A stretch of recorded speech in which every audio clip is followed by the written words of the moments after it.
Hello, Namaskar. Welcome to my pod, the CAA Show. CAA, as all of you know, is Conversations and Analysis. My name is Juggi Bhasin. To become a subscriber, all you have to do is to press that red button on your screen. Subscription is, of course, completely free.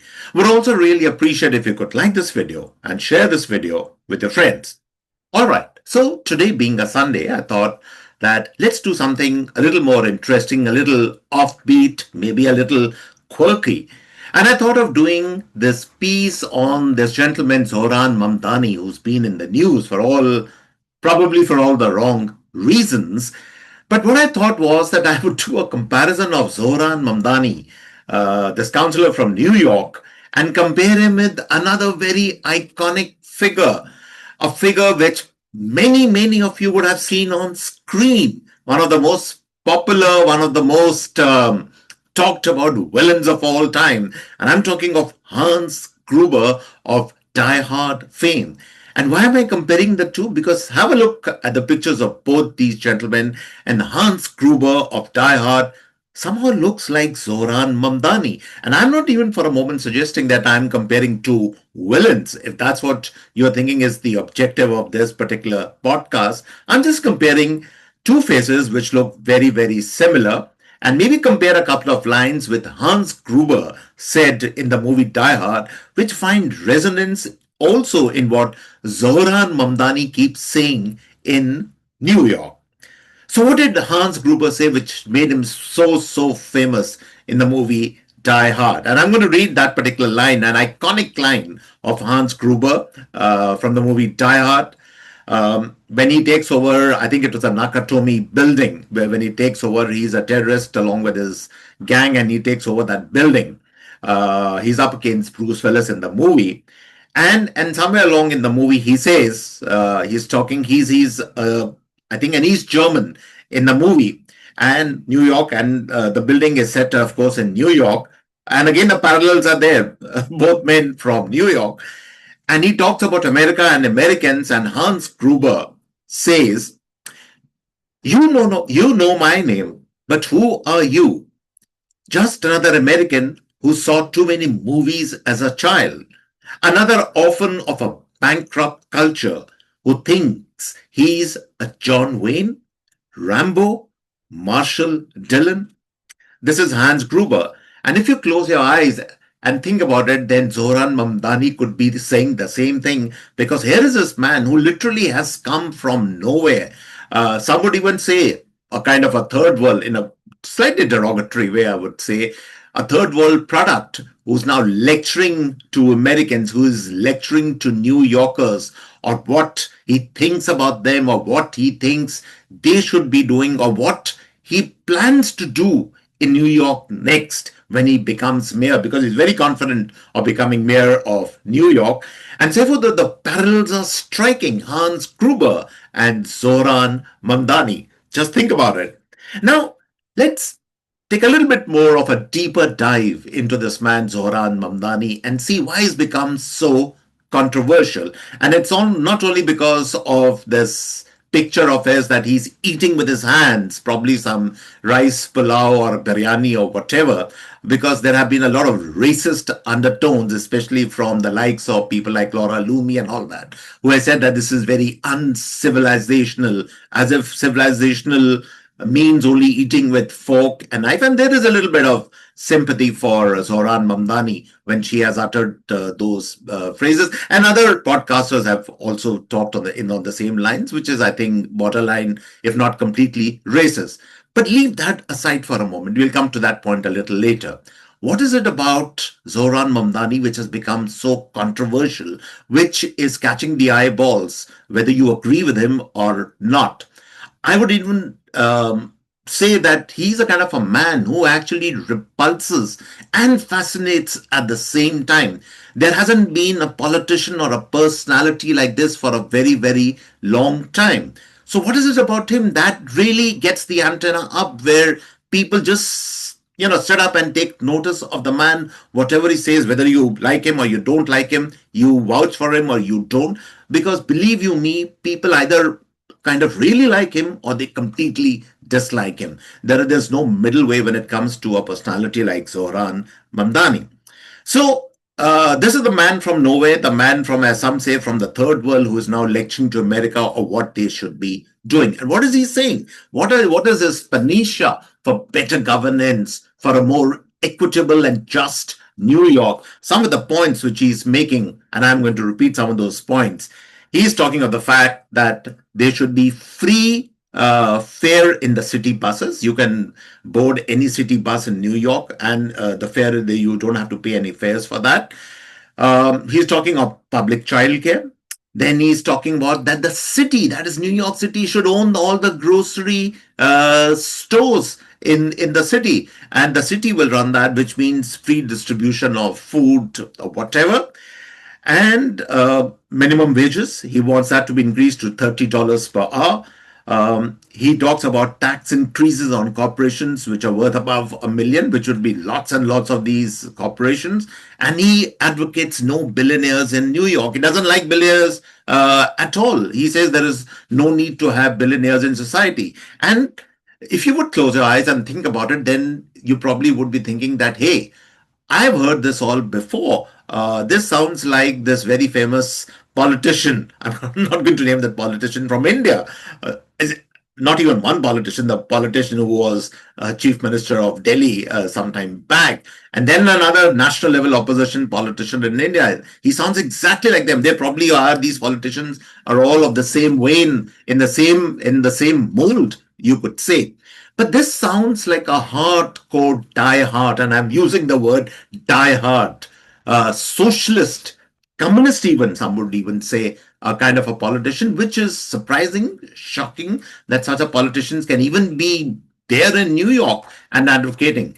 And it only goes to show two things: that how far left the Democratic Party in the United States has gone, that it is endorsing, it is rooting for this particular man, for this particular politician to become the mayor, how things have changed for the Democrats, who at some point in history used to be a middle of the road party, but now they have swung so far left. It's a sign of the times. There are others who argue that maybe this is what is the solution to New York's problems. Some people have also argued in other podcasts that this is not going to happen only in New York. This could start happening in other major cities in America, in Atlanta, in Chicago, in Baltimore, in so many other cities, because the percentages or the proportion of people who are not doing that well, who need state support, as it were, that is constantly increasing, and those kind of people would be rooting for politicians like Zohran Mamdani. That's, of course, on a more serious level. That is, of course, a point of view which one has. But for us Indians, for me personally, there is something, as I use the word repulsive in the beginning, and there is something which is objectionable, but there is also something very hypocritical about this man. And I want to talk a little bit about that. And what is that? It actually doesn't even start with Zohran Mamdani. It actually starts with his mother. And his mother happens to be the famous, celebrated Indian filmmaker, Ugandan Indian origin filmmaker Meera Nair. And of course, the controversy, Nair, she's not a Nair from Kerala, she's a Nair, probably was Nayyar, which is a Punjabi Nair, which she has never acknowledged really. So, Meera Nair, who has consistently in whatever interviews she has given, in the films she has made, she has to a large extent, one could say that she has been there has been a criticism that she sells poverty, showcases poverty in India to the rest of the world. She has these very strong radical views. Nothing wrong in having strong radical views. Of course, you can have them. But I'm saying that if you have strong radical views, if you are a genuine feminist, as you claim to be, as she claims to be, then the lessons need to start at home. And it needs to start with Meera Nair first owning up of her real ancestry, where she comes from. As I said, she's not a Keralite Nair, she is a Punjabi Nair, own that up. That's the first thing. And number two, what have you taught your son? Because the son, that is Zohran Mamdani, he uses the surname Mamdani. Now, if you were such a feminist, you were such, uh, in Hindi we say Mahila Pradhan Ghar, or a woman where women's rights are given great importance. That doesn't seem to be the case, because this gentleman, Zohran Mamdani, has taken on his father's surname. If you were such a feminist, if you were so concerned about all these rights, then why didn't you take your mother's surname? You could have said Zohran Nair. What's wrong with that? Sure, you can have Zohran. You are a Hindu Muslim person origin, but take the surname of your mother. Why wouldn't you do that? If there is so much of feminism, there is so much of equality and rights which run in your house. That's the first thing. And number two, who gave you the right to keep on distinguishing between Hindus and Muslims, which he does all the time? In fact, he has gone to the extent of criticizing the Indian Prime Minister. I don't even want to repeat some of the words which he has used about the Indian Prime Minister, and completely falsified facts about the Gujarati Muslims, that they have been wiped out from the state of Gujarat, which is utter nonsense, which is absolutely untrue. So, is your entire politics, is your entire way of thinking, is your entire solution to things, is it based on falsehoods, on prevarication, or equivocation, as we call it? This seems to be the case. Now, if that is the case, you don't want to acknowledge your, and honestly, he doesn't even talk about India so much. He's constantly talking about the Palestinians, which almost in a way he is trying to curry favor with that very, very strong lobby in New York, which a lot of people support the Palestinian cause in New York. We know that. And maybe he's trying to curry with that particular lobby. He does not even want to acknowledge his Indian roots, both from his mother as well as from his father. His father might be Ugandan born, but he's also a man of Indian origin. Both his mother and father. One is Hindu and Muslims. And of course, he never even acknowledges of his Hindu, within quotes, background. What does that make you? What kind of a person does that make you? Does it not make you a hypocrite? Does not make you a double dealing person who's trying to position himself as some kind of a Palestinian for the Palestinian cause all the time? The objectionable statements he makes about world leaders, including, as I said, about our Prime Minister, the Indian Prime Minister, about the Israeli Prime Minister. You might agree or disagree with the Israeli Prime Minister. He's a controversial figure, sure. But that doesn't give you the right to speak utter rubbish and nonsense about world leaders. So that's Zohran Mamdani for you. And then the fact is, he also repulses you because he's trying to bring in a system. He's trying to bring in an ideology. He's trying to bring in a way of living and thought and economic solutions which have been tried before for donkey years. Socialism has been tried and tested, and it has failed everywhere. Everywhere where socialism goes, it fails. And I'm not for a moment even saying that the solution is hardcore capitalism, but there has to be some middle of the road thinking, but nothing of that sort. All the points which this man is making, all his solutions are really very, very hard left. They are very, very hardcore. I don't see that fitting in America. And at the end of the day, whether we like it or not, America is not the USSR of old or the China of today. America is America. At the end of the day, it's a country which loves its freedoms. It's a country which gives so much of space to entrepreneurship. It's a country which believes in a certain capitalist thinking. Economic wealth creates, and therefore it creates more jobs and more opportunities for everyone. That's the thinking in America. But Zohran Mamdani is going against the tide. And yes, at the moment, he's definitely succeeding. I acknowledge that. And this could be a trend which could pick up in other cities, but for how long? At the end of the day, you end up by fooling people. You give them freebies, and these experiments have been tried in India. We have seen that. It has been tried in Delhi ad nauseum. What has happened? Ultimately, the man who brought the same kind of freebie systems which this man is promising, he was voted out of power. He was booted out literally.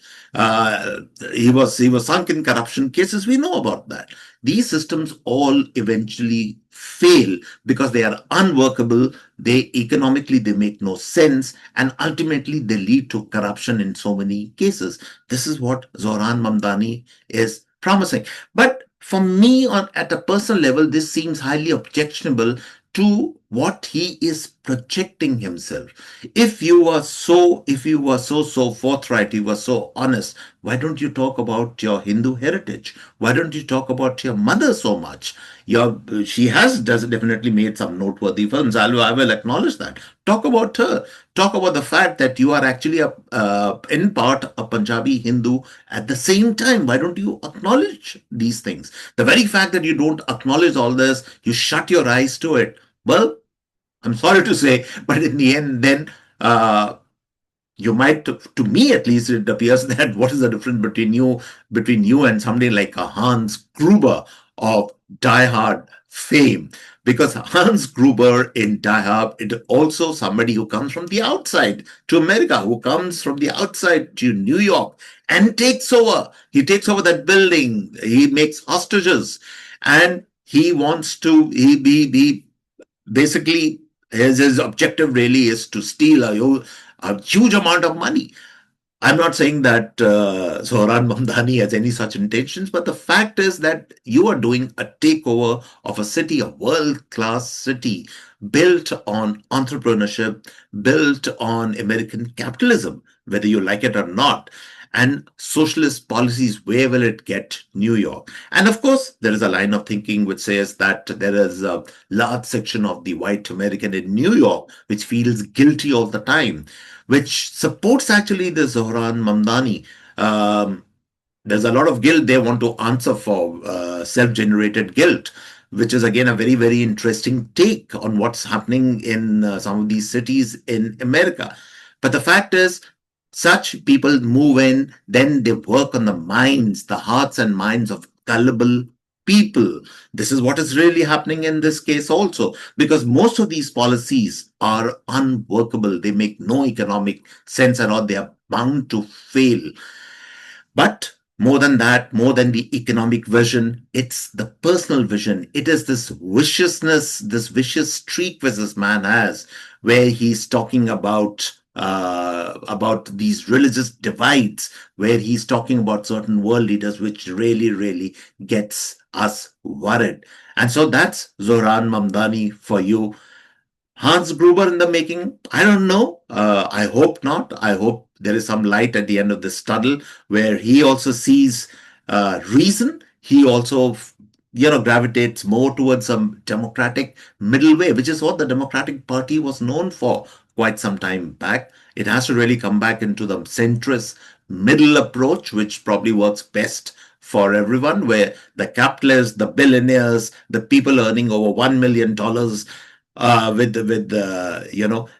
people who have money, but people also who are underprivileged, who don't have money, people on the street, they also get their fair chance. Something centrist, something middle of the way has to be worked out.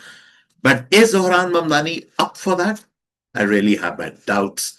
And therefore, on the note that today we have a politician who actually has confused us between what is real and what is real. Real and real life, that confusion is there between the Hans Gruber and the Zohran Mamdani. Well, that's food for thought for all of you. So I leave you on this note, and I hope you have a great Sunday. And on this note, it's goodbye and cheers from my end.